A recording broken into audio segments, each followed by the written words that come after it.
کے سامنے ماشاءاللہ سے مینگو جو ہیں وہ پک چکے ہیں. یلو یلو نظر آ رہے ہیں آپ کو مینگو؟ ماشاءاللہ ماشاءاللہ.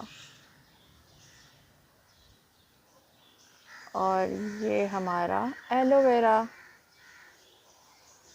تیسرے فلور کے اوپر بھی گرینری.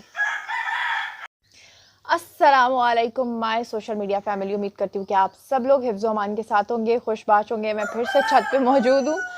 اور اس ٹائم ایکچولی مجھے چھت پہ آنا اور واک کرنا بہت اچھا لگتا ہے, اور اس ٹائم جو ہے وہ آپ سے بات چیت کرنا بھی بہت اچھا لگتا ہے. اور صبح صبح بہت سارے پوائنٹس ایسے ہوتے ہیں جو ذہن میں ہوتے ہیں, جو مجھے لگتا ہے کہ مجھے آپ لوگوں کے ساتھ شیئر کرنا چاہیے. تو آج ہم بات کریں گے دعا زہرا کے حوالے سے کہ وہ کون سے فیکٹرز ہیں جس کی وجہ سے ایک لڑکی کو اپنے ماں باپ سے آخر اتنی نفرت کیوں ہے, یہ سب کا سوال ہے. اور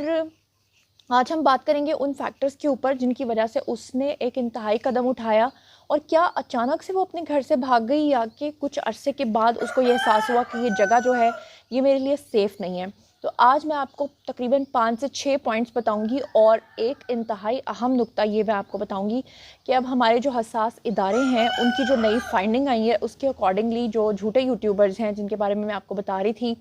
ایکشن شروع کر دیا گیا ہے. اور ایک یوٹیوبر آنٹی تو ایسی ہیں جو کہ ڈر کے مارے, اب جو کہ پہلے یہاں سے لاہور سے کراچی گئی تھیں, اور وہ کس کے خرچے پر گئی تھیں, یہ یوٹیوبرز کو کس کس نے فنڈز دیے تھے, یہ سب چیزیں جو ہیں وہ میں آج کے ویڈیو میں آپ کو بتاؤں گی. اور اس میں سے وہ آنٹی جو ہے وہ بھاگ گئی ہیں, تو یہ بھی میں آج آپ کو بتانے والی ہوں. تو جناب سب سے پہلے میں آپ کو بتا دیتی ہوں وہ فیکٹرز جن کی وجہ سے دعا کہتی ہے, جو بھی وقتاً فوقتاً میری اس سے ملاقاتیں ہوئی ہیں, اور جو کچھ اس نے مجھے بتایا وہ صرف مجھے اس نے نہیں بتایا, بلکہ جو سب سے پہلے تو میں آپ کو یہ بتا دوں کہ advocate, senior advocate high court Lahore یعنی کہ جعفری صاحب جو ہیں, اب انہوں نے اس کیس کو ٹیک اوور کر لیا ہے. آج کے بعد دعا زہرا کے وکیل جو ہیں وہ ہوں گے, لاہور میں وہ کیس لڑیں گے, اور کراچی میں جو ہے وہ دوسری ٹیم ہوگی. اچھا, اس کے علاوہ میں آپ کو یہ بتا دوں کہ دعا زہرا جو ہے اس نے جو سب سے پہلا فیکٹر بتایا تھا, کیونکہ جعفری صاحب آج اس سے کافی لمبی میٹنگ کر کے آئے, کیونکہ وہ ان کے اب نئے وکیل ہیں, تو ظاہری بات ہے کہ انہوں نے بہت ساری چیزیں جو ہیں وہ کیس کو ٹیک اوور کرتے ہوئے جو وکلا ہوتے ہیں انہوں نے پوچھنی ہوتی ہیں, تو انہوں نے دعا زہرا سے پوچھی ہیں, اور دعا زہرا نے جو بتائی ہیں وہ بھی میں آپ لوگوں کو بتا دیتی ہوں, جو اس نے مجھے بھی بتائی ہوئی تھیں. اور کیونکہ اس نے جعفری صاحب کو بتائی ہیں تو مجھے یعنی کہ 100% کنفرم ہو گیا کہ جناب یہ جو بتائی ہیں یہ بالکل ٹھیک بتائی ہیں, کیونکہ مجھے بھی یہی بتایا گیا تھا. اب اس میں سب سے پہلے میں آپ کو بتا دوں کہ دعا زہرا کہتی ہے کہ جب وہ اپنے پیرنٹس کے گھر پہ تھی تو اس وقت جو ہے وہ 3 سال سے ریلیشن شپ میں تھی ظہیر کے, جس کو کہ وہ کہتی ہے کہ میرے والدین کو اچھے طریقے سے پتہ تھا کہ میں ظہیر نامی لڑکے کو پسند کرتی ہوں, اس سے شادی کرنا چاہتی ہوں, اور بارہا اپنی شادی کے بارے میں ان سے بات کر چکی تھی. تو پھر اگر اس کے والدین اب یہ ڈرامہ کرتے ہیں کہ ان کو تو پتہ ہی نہیں ہے کہ لڑکی جو ہے وہ کہاں گئی, یا لڑکی کا خدا نخواستہ کسی گینگ سے کوئی تعلق ہے, تو وہ اس بات سے اپنے والدین سے بہت زیادہ متنفر ہوئی ہے. سب سے بڑھ کر یہ کہ مہدی علی کاظمی یہ کہتے ہیں, ان کے شروع کے بیانات اگر آپ سنیں, جب دعا زہرا اپنے گھر سے گئی تھی تو انہوں نے کہا تھا کہ میں نے سب سے پہلے اپنا زیور چیک کیا تھا. تو مجھے یہ سوال پوچھنا ہے کہ اگر کسی باپ کو اپنی بیٹی پہ مکمل یقین ہو کہ وہ گھر سے بھاگ نہیں سکتی, تو اپنا زیور کیوں چیک کرے گا؟ اس کا مطلب ہے کہ ان کو اچھے طریقے سے پتہ تھا کہ معاملات کیا ہیں اور وہ کہاں گئی ہے. دوسرا پوائنٹ جو میں نے آپ کو بتانا ہے وہ یہ ہے کہ جو دعا زہرا کی والدہ ہیں ان کو پہلے دن سے پتہ تھا کہ ان کی بیٹی ظہیر کے ساتھ گئی ہے, کیونکہ جب وہ غائب ہوئی تو ان کے اہل محلہ, ان کے اہل علاقہ نے ہمیں یہ بتایا ہے کہ ان کی والدہ نے یہ بات کی تھی, دعا کی والدہ نے, کہ ظہیر کے بارے میں سب سے پہلے کنفرم کرو. تو وہ جو بعد میں کلیم کرتی رہی ہیں کہ ظہیر کون ہے اور ہم اس کو جانتے نہیں ہیں, یہ جھوٹ نمبر 2 تھا. جھوٹ نمبر 3 یہ تھا کہ لڑکی جو ہے وہ یہ کہتی ہے, دعا زہرا یہ کہتی ہے کہ میں اپنے والدین سے اس لیے متنفر ہوئی تھی کیونکہ مہدی علی کاظمی کا جو گھر ہے وہ 1.5 مرلے کا کرائے کا گھر ہے, جس میں صرف اور صرف 2 کمرے ہیں. ان 2 کمروں میں سے ایک کمرہ وہ ہے جس کو انہوں نے ڈرائنگ روم کی شکل دی ہوئی ہے, جہاں پر لوگ آ کر بیٹھتے ہیں, صوفہ رکھا ہوا ہے, یا جہاں پہ انہوں نے اپنا پی سی وغیرہ رکھا ہوا ہے, اور ایک ان کا بیڈ روم ہے. اب دعا کہتی ہے کہ ماں باپ جو ہوتے ہیں ان کا بچوں کے ساتھ ایک خاص پردہ ہوتا ہے, مطلب ٹھیک ہے بہت فرینکنیس ہوتی ہے, لیکن پھر رات کو جب سوتے تھے تو دعا کہتی ہے کہ سب لوگ ایک ہی کمرے میں سوتے تھے, اور والدین بھی سامنے سو رہے ہیں, بچے بھی سامنے سو رہے ہیں, چلو یہاں تک تو ٹھیک تھا. لیکن ان کے جو سگے تایا کا بیٹا تھا یعنی کہ عاصم, جو دعا زہرا کے سگے تایا ہیں، جن کو کہ مہدی علی کاظمی مانتے ہی نہیں ہے کہ وہ ان کا بھائی ہے، یعنی کہ سگا بھائی ہے، لیکن مہدی علی کاظمی نے نعوذ باللہ قرآن اٹھا لیا اور کہا کہ جناب میرا کوئی بھائی نہیں ہے. تو اس بات سے بھی دعا کہتی ہے کہ میں بہت زیادہ متنفر ہوئی، اور نہ صرف دعا متنفر ہوئی بلکہ مہدی علی کاظمی کی فیملی میں سے جو لوگ میرے ساتھ کانٹیکٹ میں ہیں وہ سب کہتے ہیں کہ ہم نے جب مہدی کاظمی کو پوچھا کہ تم نے یہ جھوٹی بات کیوں کی ہے تو وہ مختلف تعویلیں دینے لگے، لیکن خاندان کے لوگ جو ہیں وہ ان سے نفرت کرتے ہیں کہ ایک انسان اگر یہ جھوٹ بول سکتا ہے کہ اس کے سگے بہن بھائی موجود نہیں ہے تو وہ کس حد تک جا سکتا ہے. دعا نے جب نکاح کیا تھا ظہیر کے ساتھ، اور جب وہ رائے خرم کے آفس میں آئی تھی اور جب اس کا نکاح پڑھا جانا تھا، اس وقت اس نے جو لیگل ٹیم تھی ان کو یہ بات بتائی تھی کہ جناب میرے جو والد ہیں ان کے FIA میں کیسز ہیں، اور والد سے مراد ان کی پوری فیملی کے جو لوگ ہیں وہ انوالو ہیں فراڈز کے اندر. یہ بات جب میں نے کی تھی، میں نے صرف دعا کے کہنے پر یہ بات نہیں کر دی تھی بلکہ میں نے ان کی فیملی کے لوگوں سے کنفرم کی تھی. اور جب میں نے اس پہ ویڈیو بنایا تھا تو مہدی علی کاظمی نے فوری طور پہ قرآن پاک اٹھا لیا تھا اور انہوں نے کہا تھا کہ زنیرہ ماہم آج کے بعد میری بیٹی ہے، نہ تم میرے بارے میں کوئی بات کرنا نہ میں تمہارے بارے میں کوئی بات کروں گا. لیکن وہ پھر بھی باز نہیں آئے، وہ یوٹیوبرز کے تھرو باتیں کرتے رہے اور کیریکٹر اسیسینیشن کرتے رہے اور گروپس میں جو ہے وہ طرح طرح کی گندی پوسٹ جو ہیں وہ لگاتے رہے. بہرحال اچھا، اب یہاں پہ دعا کہتی ہے کہ مجھے اس بات سے بھی اپنے والد سے شدید نفرت ہوئی. پھر اس کے بعد وہ کہتی ہے کہ وہ جو سگے تایا کا بیٹا تھا وہ ان کے گھر میں آیا اور رہنا شروع ہو گیا اور 4 مہینے تک ان کے گھر میں رہتا رہا. اور وہ دعا کہتی ہے کہ وہ لڑکا جو ہے وہ مجھے چھیڑتا تھا، میرے ساتھ نازیبا حرکات کرتا تھا، اور جب میں اپنے پیرنٹس کو بتاتی تھی کہ یہ لڑکا میرے ساتھ اس طرح کر رہا ہے تو اب آپ مجھے بتائیں کہ جو غیرت مند ماں باپ ہوتے ہیں وہ تو فوری طور پہ اگلے بندے کا منہ توڑ دیتے ہیں، چاہے وہ کزن ہی کیوں نہ ہو، کہ بھائی تم ہمارے گھر میں رہ رہے ہو، ہمارے گھر میں رہ کر تم ایک لڑکی کے ساتھ جو کہ ہماری سگی بیٹی ہے اس کے ساتھ یہ نازیبا حرکات کیسے کر سکتے ہو. لیکن دعا کا یہ کہنا ہے کہ اس کے جو والدین ہیں وہ بجائے اس کے کہ اس کو منع کرتے وہ مسکراتے تھے، وہ ہنستے تھے، جس کی وجہ سے دعا جو ہے یہ ساری باتیں ظہیر کے ساتھ فون پہ یا PUBG پہ جس کے بھی تھرو وہ رابطے میں تھی وہ کہتی ہے کہ میں بتاتی رہتی تھی ظہیر کو. اور جب میری بس ہو گئی اور آخری جب میری یہ چیز تھی کہ میں نے بتایا کہ بھائی میرے ماں باپ تو نہیں باز آ رہے اور میری ہر صورت اسے شادی بھی کرنا چاہ رہے ہیں اور وہ لڑکا مجھے چھیڑ بھی رہا ہے، تو دعا کہتی ہے کہ پھر میں نے فائنل فیصلہ کر لیا تھا کہ میں گھر سے آ جاؤں گی. اس کے علاوہ دعا یہ کہتی ہے کہ وہ 3 بہنیں ہیں اور سب سے بڑی بہن دیکھیں 17 سال کی ہے، چلیں جی نیئر ٹو 17 آپ لگا لیں، چلیں جی 17 نیئر ٹو 17 بھی نہیں، چلیں آپ 16 سال کی لگا لیں. دوسری بہن 8 سال کی ہے اور سب سے چھوٹی بہن 2 سال کی ہے. تو دعا یہ کہتی ہے کہ جب میں چھوٹی سی تھی تو میری جو والدہ ہیں وہ ڈپریشن کی مریضہ ہیں یا ان کو جو بھی پریشانیاں یا جو بھی مسئلے مسائل تھے تو وہ اپنی بچے جو ہیں یعنی کہ بہن بھائی وہ مجھے دے دیتے تھے کہ تم پالو. تو وہ کہتی ہے کہ جو میری بہن 8 سال کی ہے وہ بھی میرے ساتھ اٹیچ تھی، اس کو بھی میں اس کی رگ رگ سے واقف ہوں، اس کے بھی سارے کام میں کرتی تھی، اور جو سب سے چھوٹی بہن 2 سال کی ہے اس کے بھی سارے کام میں کرتی تھی. مطلب وہ کہتی ہے کہ میری اپنی لائف کوئی بھی نہیں تھی. پھر اس کے بعد وہ یہ بات کرتی ہے کہ میری اپنی پرسنل لائف کا یہ عالم تھا کہ میرے والدین مجھے اسکول نہیں بھیجتے تھے، اور اس کے بارے میں سب سے بڑا ثبوت یہ ہے کہ ہمارے جو کورسپونڈنٹ ہمارے جو کلیگ ہیں بلال صاحب جو ہیں وہ اسپیشلی دعا زہرا کے اسکول گئے تھے، اور اس اسکول میں جا کر ان کے جو پروفیسر تھے مجاہد صاحب ان سے ساری باتیں جو انہوں نے پوچھی ہیں وہ باتیں اتنی خطرناک ہیں جو کہ انہوں نے کہا تھا کہ وہ نہیں کرنی ان کے بہاف پہ، یعنی کہ کچھ چیزوں کی اجازت ہے کچھ چیزوں کو شیئر کرنے کی اجازت نہیں ہے، اس لیے میں آپ لوگوں کے ساتھ وہ باتیں نہیں کر رہی. لیکن آپ خود سوچیں کہ ایک لڑکی جس کی کوئی سوشل لائف نہیں تھی، ایک لڑکی جس کو اسکول نہیں بھیجا جاتا تھا، ایک لڑکی جس کو گھر میں 2 کمروں کے گھر میں صرف ایک کمرے میں اس لیے رکھا جاتا تھا کہ تم بس میرے بچے پالو، یعنی اپنے بہن بھائیوں کو پالو. اور جو اس کی تصاویر دکھائی جاتی ہیں آپ کو جس میں دکھایا جاتا ہے کہ وہ ٹرپ کرنے کے لیے اسلام آباد گئی تھی، تو وہ ٹرپ کرنے کس کے پاس گئی تھی یہ بھی میں آپ کو بتا دیتی ہوں کہ دراصل جو مہدی کاظمی کے بھائی ہیں اور جو مہدی کاظمی کی فیملی ہے ان کا تعلق ایک فراڈ فیملی سے. فراڈ فیملی کیسے کہ آپ کو یاد ہوگا کہ سیالکوٹ میں ایک شخص تھا جس کا نام تھا ڈبل شاہ جو تھا وہ لوگوں کے پیسے ڈبل کر کے دیا کرتا تھا. اب اس کی ڈیتھ ہو گئی ہے، وہ فراڈ میں پکڑا گیا تھا اور پھر وہ فوت ہو گیا تھا. بیسکلی یہ جو فیملی ہے یہ وہ فیملی ہے یعنی کہ ڈبل شاہ فیملی ہے، اور جب اس کو پکڑ لیا گیا تھا تو یہ سب لوگ فرار ہو گئے تھے، دبئی چلے گئے تھے، اور کئی سالوں کے بعد جو اس کے تایا ہیں وہ اب واپس آئے، یعنی عاصم جن کا بیٹا زین العابدین جس کے ساتھ وہ دعا کی شادی کرنا چاہ رہے تھے زبردستی، انہی کے ساتھ بیسکلی مہدی کاظمی کا پلاٹ کا پھڈا چل رہا تھا. اور مہدی کاظمی اپنی بیٹی کو بیچ رہے تھے، مطلب اپنے بھائی کے ساتھ یہ سودا کر رہے تھے کہ تم مجھے DHA کا پلاٹ دے دو اور میں اپنی بیٹی کی شادی تمہارے بیٹے کے ساتھ جو ہے وہ کر دیتا ہوں. اس بات سے بھی دعا کہتی ہے کہ میں متنفر ہوئی تھی، اور 4 ماہ سے وہ لڑکا، اگر مہدی علی کاظمی نے بعد میں تردید کی تھی، انہوں نے کہا تھا کہ میرے جو بھائی کا بیٹا ہے، میں نے تو اس کے ساتھ اس کی شادی کرنی ہی نہیں تھی، وہ تو پہلے سے انگیجڈ ہے۔ اگر وہ پہلے سے انگیجڈ تھا تو میرا آپ لوگوں سے یہ سوال ہے، مجھے یہ بتائیں کہ کبھی ایسا ہوتا ہے کہ کوئی لڑکا جس کا آپ سے کوئی تعلق نہ ہو، جس کا آپ سے کوئی رشتہ نہ ہونا ہو، وہ 4 ماہ سے آپ کے گھر میں رہ رہا ہو؟ 4 ماہ سے کوئی کسی کے گھر میں کیسے رہ سکتا ہے؟ 1 دن، 2 دن، 5 دن، 10 دن، 15 دن، 20 دن، 1 مہینہ، 4 مہینے سے وہ رہ رہا تھا۔ اور سب سے بڑھ کر یہ کہ جب وہ نازیبہ حرکات کرتا تھا تو والدین اس کو منع نہیں کرتے تھے۔ پھر اس کے بعد دعا زہرا جو ہے وہ یہ کہتی ہے کہ جب بھی میں اپنے والد کو کہتی تھی کہ مجھے اسکول بھیجیں یا آپ کیوں نہیں بھیجتے، تو وہ یہ کہتے تھے جناب ہم لوگوں کے جو کیسز چل رہے ہیں ان کیسز کی بنا پر اگر میں اپنی بیٹیوں کو بھیجوں گا، کے سامنے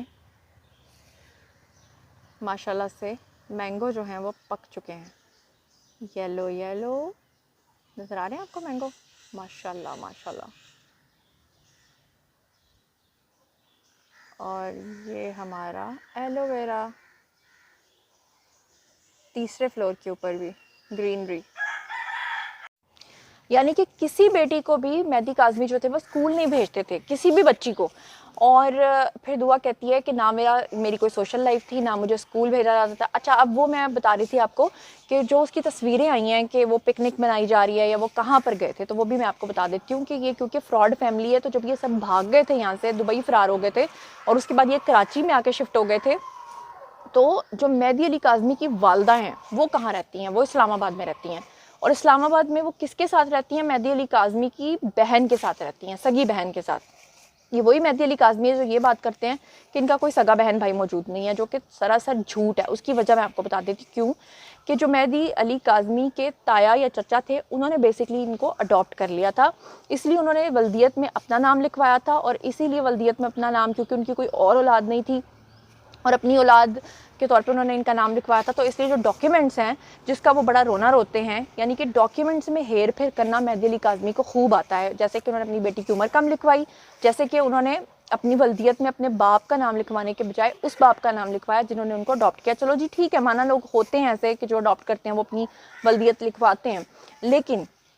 پھر میرے یہاں پہ یہ سوال ہے کہ ان کو یہ جھوٹ بول کر کیا ملے گا کہ وہ یہ کہیں گے کہ میرے کوئی سگے بہن بھائی موجود نہیں ہے؟ تو دعا زہرا کہتی ہے کہ میں ان تمام چیزوں سے ان سے متنفر ہوتی تھی، اور خاص طور پہ یہ کہ ہر صورت مجھے ظہیر کے ساتھ شادی کرنی تھی، اور جو ظہیر ہے اس کو میں اپنے گھر کے تمام مسائل بتاتی تھی، اس کے ساتھ بہت سارے ذہنی، بہت سارے ڈپریشن کے مسائل بھی ہیں دعا زہرا کے ساتھ۔ اور لاسٹ میں آ کے جب زین العابدین نے اس کے ساتھ یہ نازیبہ حرکات کی اور اس کے اپنے ہی والدین نے ٹھٹا اڑایا، اپنے ہی والدین نے مذاق اڑایا اور اپنے ہی والدین نے اس لڑکے کو منع نہیں کیا، تو وہ کہتی ہے کہ میں پھر یہ انتہائی قدم اٹھانے میں مجبور ہوئی، اور ظہیر نے اس کا ساتھ دیا اور ظہیر نے اس کو اپنے نکاح میں لیا۔ تو یہ وہ تمام حقائق ہیں۔ اور ایک اور بات جو مجھے بتائی دعا نے، وہ یہ بتائی تھی کہ مہدی علی کاظمی جو تھے وہ جب اس لڑکے کو 4 مہینے سے اپنے گھر میں رکھ رہے تھے، تو وہ رات کو جب سب لوگ سوتے تھے تو دعا یہ کہتی ہے کہ وہ میرے والد کہتے تھے کہ ہم لوگ بھی اسی کمرے میں سوئیں گے، یعنی ماں باپ بچے بھی، اور ساتھ میں دعا اور وہ لڑکا یعنی کہ زین العابدین بھی، جس پہ وہ کہتی ہے کہ بس میری پھر حد ہو گئی اور اس سے زیادہ میں برداشت نہیں کر سکتی تھی، اور اوبویسلی وہ اس کو پسند بھی نہیں کرتی تھی، اور ظاہری بات ہے کہ ہر انسان کو یہ حق حاصل ہے کہ وہ اپنی پسند سے شادی کرے یا نہ کرے۔ اس میں مجھے ایک حدیث یاد آتی ہے، اور وہ حدیث یہ ہے کہ ایک دفعہ ایک باپ جو تھا اس نے اپنی بیٹی کی شادی کر دی تھی اپنی مرضی سے، اور وہ لڑکی جو تھی وہ نبی پاک صلی اللہ علیہ وسلم کے پاس چلی گئی تھی، اور اس نے جا کے کہا تھا کہ میرے ولی نے، میرے والد نے میری مرضی کے خلاف میری شادی کی ہے، میں اس لڑکے کے ساتھ شادی نہیں کرنا چاہتی تھی، جس پہ کہ نبی پاک صلی اللہ علیہ وسلم نے اس کا وہ قانون جو ہے اس کو نکاح جو ہے اس کو ختم کر کے اور اس کی شادی اس کی من پسند جگہ پہ کروائی تھی۔ تو یہ ایک حدیث موجود ہے ان لوگوں کے لیے جو ولی والی بات کرتے کہ ولی کے بغیر نکاح نہیں ہوتا۔ بھائی اگر آپ کا ولی، آپ کا گارڈین، آپ کا باپ جو ہے ایسی جگہ پہ آپ کی شادی کروا رہا ہے جہاں پر آپ کی مرضی نہیں ہے، اور آپ 3 دفعہ قبول ہے کہہ چکے ہیں، تو وہ نکاح ہی نہیں ہوتا، کیونکہ آپ نے دل سے قبول نہیں کیا، آپ نے زبان سے تو بول دیا ہے، بالکل اس خاتون کی طرح، اس لڑکی کی طرح جو نبی پاک صلی اللہ علیہ وسلم کے پاس گئی تھی اور جس نے جا کے کہا تھا کہ میری تو مطلب 3 دفعہ تو وہ بول چکی ہوئی تھی، لیکن اس نے کہا کہ میں اس نکاح کو نہیں مانتی، کیونکہ میرے گارڈین نے، میرے جو والد ہیں انہوں نے، یعنی کہ میرے ولی نے میری مرضی کے بغیر نکاح کیا، تو آپ صلی اللہ علیہ وسلم نے اس کو ختم کروا دیا تھا۔ تو یہ ہیں جی وہ سارے فیکٹ۔ اور ایک اور بات میں آپ کو بتا دوں کہ دارالمان میں جو ملاقات ہوئی ہے دعا زہرا کی جعفری صاحب کے ساتھ، اس نے سیم ٹو سیم یہ ساری باتیں کی ہیں۔ اگر کوئی بندہ جھوٹ بول رہا ہو, کوئی غلط بات کر رہا ہو, تو وہ سب کو ایک ہی بات نہیں کرتا, چاہے وہ 6 مہینے کے بعد بھی بات کرے گی, یہی بات کرے گی. اور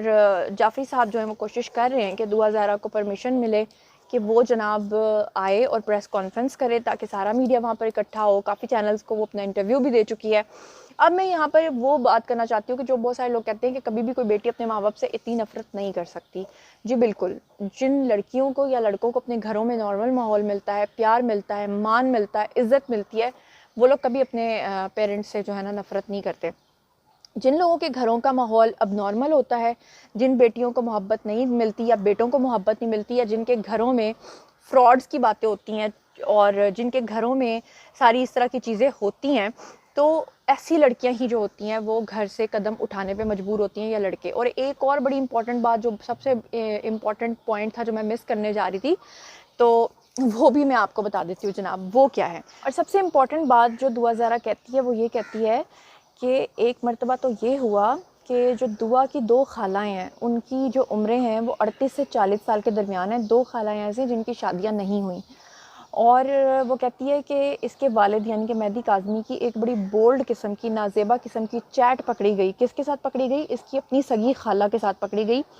اور جب دعا کی والدہ کو پتہ چل گیا تو انہوں نے پھر کافی جھگڑا کیا, اور بڑا ان کے خاندان میں جھگڑا ہوا اور بڑے مسئلے مسائل ہوئے. تو یہ بھی دعا نے بتایا, یعنی کہ جس کا اپنا باپ جو ہے وہ اس چیز کے رشتے کا تقدس نہیں رکھتا کہ میری سالی ہے اور میں نے اس کو عزت دینی ہے, یا میں نے اس کے ساتھ اس طرح کی چیٹس کرنی ہے, جو اپنے ہی سگے بھائی کے بیٹے کے ساتھ اپنی بیٹی کو ایک ہی کمرے میں سلوا رہا ہے اور اپنے ہی بھائی کے بیٹے کو کہہ رہا ہے کہ تم اس کو چھیڑو اور مجھے کوئی فرق نہیں پڑتا. ایسی لڑکی اپنے والدین سے کیوں نفرت نہیں کرے گی؟ یہ میرا آپ لوگوں سے سوال ہے. اور وہ لڑکی اپنے گھر سے کیوں نہیں بھاگے گی؟ اور وہ لوگ جو یہ سمجھتے ہیں نا کہ جناب